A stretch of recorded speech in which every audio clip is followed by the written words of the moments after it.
So before this video gets started, if you want a super easy way to make money right now, there's an app called Get Upside. They pay you money to upload a picture of your gas receipt. Every time you go to the gas station, you fill up gas, all you have to do is go to one of the gas stations in the app, take a picture of your receipt, and you'll get up to 25 cents back per gallon that you fill up. So I'm talking like a couple bucks back every single time you fill up gas. And if you use my link and code, you'll get an additional 15 cents back per gallon. So that means on the first time you fill up, you'll get up to 40 cents back per gallon. I use it, and you can redeem the cash for Amazon gift cards, Starbucks, Dunkin' Donuts, PayPal money, or just sent directly to your bank account, or even a check sent to your door. Yeah, even a check sent to you. But yeah, the app is called Get Upside. Please use the link. You will not regret it. Stop paying full price for gas. And yeah, you can start making money today. So use the link down below. Okay, now let's get on to the video.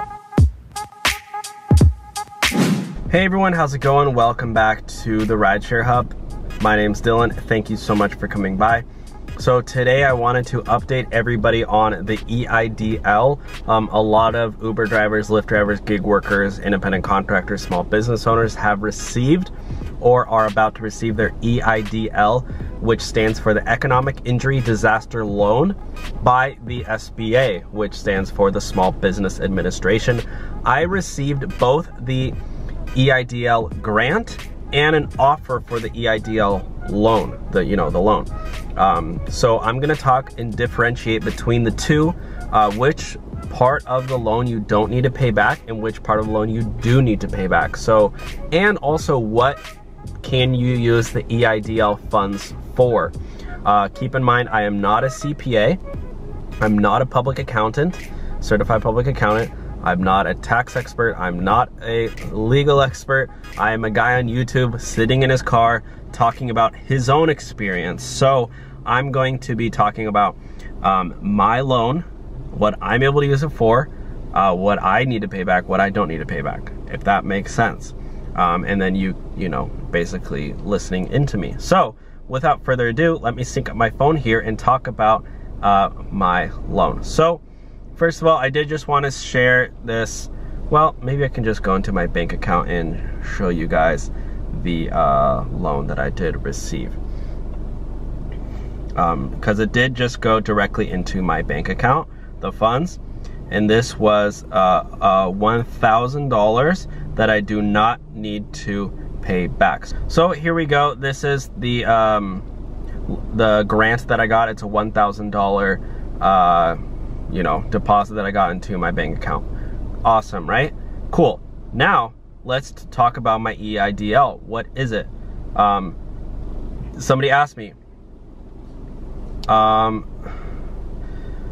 I told my Uber driver about it today, the $1,000 SBA. He did not even know about it. Yeah, so a lot of people still, surprisingly, don't know about the Eidl SBA application. So I got a, they reached out to me as part of the Eidl advance. They invited me to update my advance request, which I did. This is how, so basically the difference between the advance grant and the loan is that you are applying for a loan, right? You don't need to accept the loan though, but what you can do is apply for an advance of the loan. So you try to get $1,000 of that loan, and the advance you don't need to pay back. I don't need to pay back.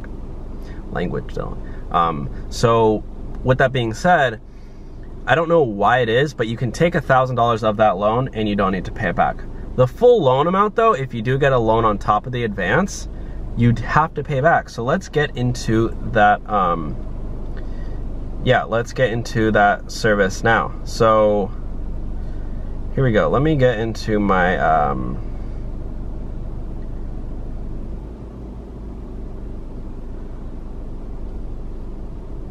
loan portal, because I do want to just share with you guys.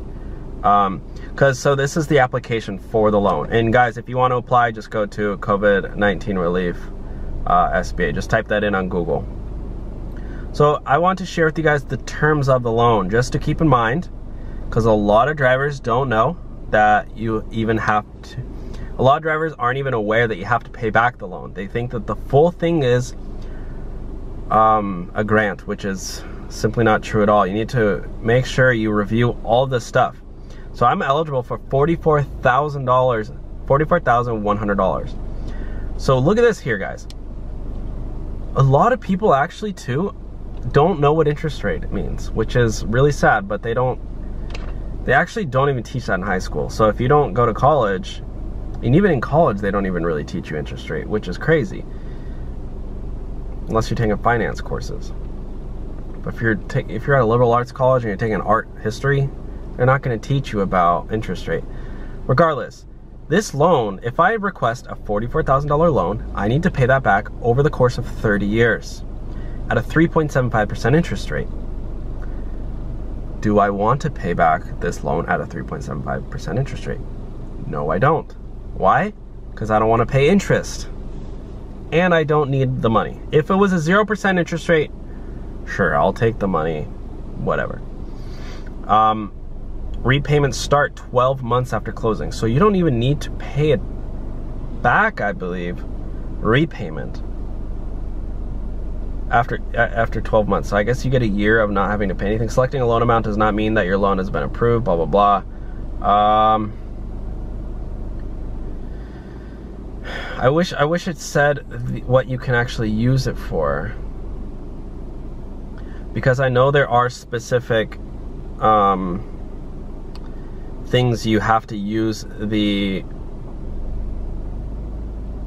loan for. Eidl restrictions.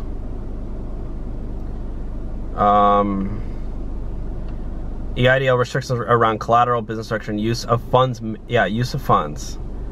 This is CNBC, so they should say what the use of funds can be. Unlike PPP loans, disaster loans, which carry a term of 30 years and 3% HyreCar, loans are capped at 150.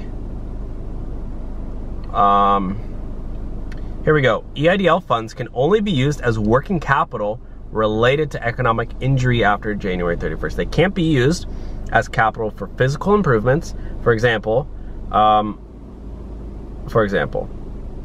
okay, they can't be used for physical. For example, a restaurant hoping to use funds for an expansion or improvement to a building, patios, drive-through windows, or plexiglass between booths to facilitate social distancing, let's say, wouldn't be able to do so. Wow. Borrowers risk defaulting on their disaster loan if they breach these terms, meaning, among other things, that the loan would become immediately payable. Wow. Using certain collateral may also breach any existing lending arrangements business owners have. Without the lender's consent, say a bank offering a line of credit secured with personal property on the SBA lien, borrowers may violate that existing agreement.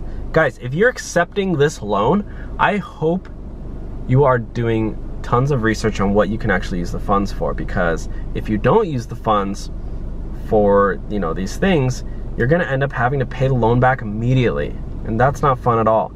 So I will not be accepting the loan, the $44,000 up to $44,000 loan. What I did receive is the $1,000 grant, the $1,000 advance of that loan that I don't need to pay back. And that's the only thing I'm accepting. I'm not accepting any more of this loan. I don't want a loan that has so many restrictions. I don't even want a loan to in the first place. There are better loans out there, in my opinion. I got the PPP loan of $5,000, which was great. I don't need to pay that back either, because I, thankfully went through the process of applying for it and don't need to pay it back. Regardless, that's what I did want to update you guys with, just the difference between the loan and the grant. So thank you for watching. Leave the video a thumbs up if you enjoyed it, and subscribe, and I'll talk to you guys soon. Make sure to use the link down below for Get Upside to get cash back on your gas fill-ups. Thank you for watching. Bye.